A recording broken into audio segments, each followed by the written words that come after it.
That little symbol you tap every day on your phone, the one that turns a word into a clickable category, was scratched onto parchment by monks nearly 800 years ago. The hashtag is not a product of Silicon Valley. It is a product of the Middle Ages. Here is how a medieval weight measurement became the defining symbol of the Internet age. To understand where the hash symbol comes from, you need to picture Europe in the 13th and 14th centuries. Commerce was expanding. Towns were growing.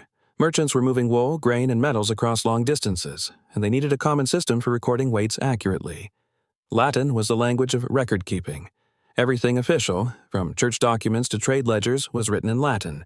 The Latin word for pound was libra, and its abbreviation was LB. That is still with us today.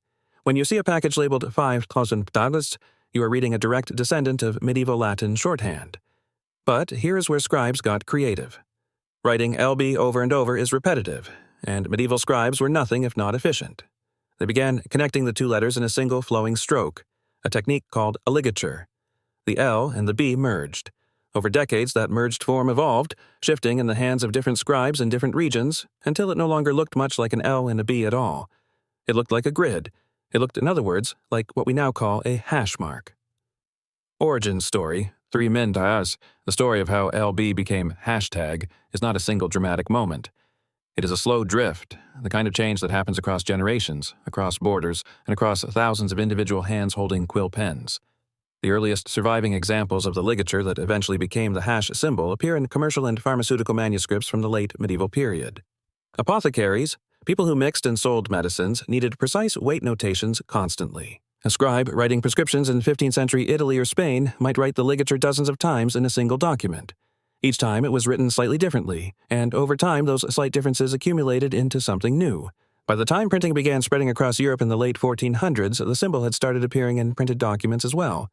But printing actually slowed the evolution, because typesetters had to cut physical characters and tended to standardize what they used. The ongoing transformation of the symbol continued mostly in handwritten commercial correspondence. Fast forward to the 17th century, and you find the symbol appearing in English accounting books. English merchants had adopted the LB convention from continental trade, and with it came the evolved ligature.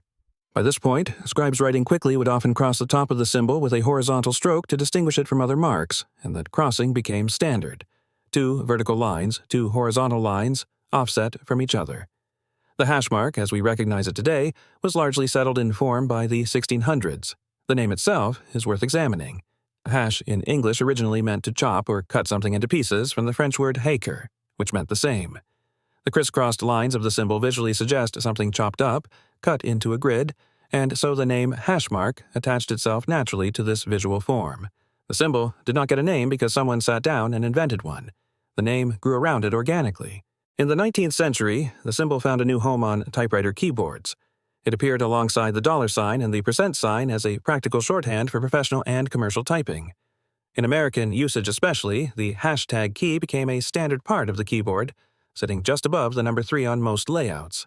In Britain, that key was often used for the pound sterling sign instead, which is why the British term for hashtag is not hash in all contexts, but sometimes number sign or other regional variants. Then came telecommunications. The touch-tone telephone keypad, standardized in the 1960s, included the hash symbol as one of its 2 special keys, alongside the asterisk. Bell telephone engineers needed a symbol that was already widely recognized, already on typewriter keyboards, and the hash fit perfectly. This is the moment the symbol stopped being purely a written mark and became something you could press. Something interactive. The misconception. 90s. Here is where a widespread misconception needs to be cleared up. A lot of people believe the hash symbol was invented for social media. Some go further and claim Twitter created it. Neither is true. What Twitter did, specifically through a proposal by Chris Messina in 2007, was suggest using the existing hashtag key to create searchable groups on the platform. Messina was drawing on a convention already used in IRC, Internet Relay Chat, where the pound sign prefixed channel names. He did not invent the symbol. He repurposed it for a new context. The word hashtag is new. The symbol it describes is ancient. The other misconception, the one that trips up even people who know some history, is the idea that medieval scribes invented hashtag as some kind of deliberate shorthand system. They did not sit down and design a symbol. What happened was more gradual and more human. The symbol evolved through use, through repetition, through the natural tendency of handwriting to compress and connect. The monks and merchants who wrote LB in their ligature form were not thinking about creating anything new. They were just trying to write faster. The hash symbol is not an invention. It is an erosion. Language and written symbols do not always get designed. Sometimes they just wear into shape. Modern echoes. 90s. The hash symbol today lives in more places than most people notice. In music, the sharp sign used in notation is a close cousin, representing a pitch raised by a half step. In programming languages like C# and languages that use hashtag to denote comments or preprocessor directives, the symbol carries its own technical weight. In phone systems worldwide, the hash or pound key is still the confirmation key for voicemail systems and automated phone trees.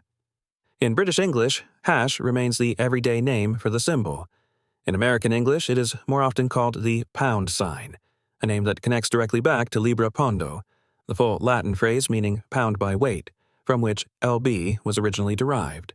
Even in the name people use for this symbol, the medieval origin is preserved. And then, of course, there is social media, where a practice that began as a single suggestion on a microblogging platform became a universal feature of digital communication. The hashtag normalized the idea that a symbol could function as infrastructure, as a sorting and discovery mechanism embedded directly in the text itself. That is a genuinely new use for a very old shape. Deeper connections. Tomb and Tower, the word connections that run through this symbol are striking. Libra gives us not just LB, but also the zodiac sign, Libra, the scales of justice, and the old British currency unit, the pound sterling, which borrowed its symbol from the same Latin word. The French hacher, meaning to chop, gives us not only hash mark, but also hatchet, the small axe, and the word H itself, which French speakers still use for the letter H. In French, the hashtag symbol is called dièse in musical context and croisillon in technical ones, meaning little cross. The broader pattern here is one of convergence. Multiple unrelated linguistic streams, Latin, French, English commercial practice, telecommunications engineering, and internet culture, all flowed into the same symbol over about 800 years. Each era added a layer of meaning without erasing what came before. The medieval merchant's weight notation is still technically present every time someone tags a photo or marks up a programming file. What is remarkable about this history is not that the symbol changed. Everything in language changes. What is remarkable is how much survived the journey. The basic form, 2 vertical and 2 horizontal lines, has remained stable across centuries of handwriting, printing, mechanical typing, digital display, and touchscreen keyboards. A scribe in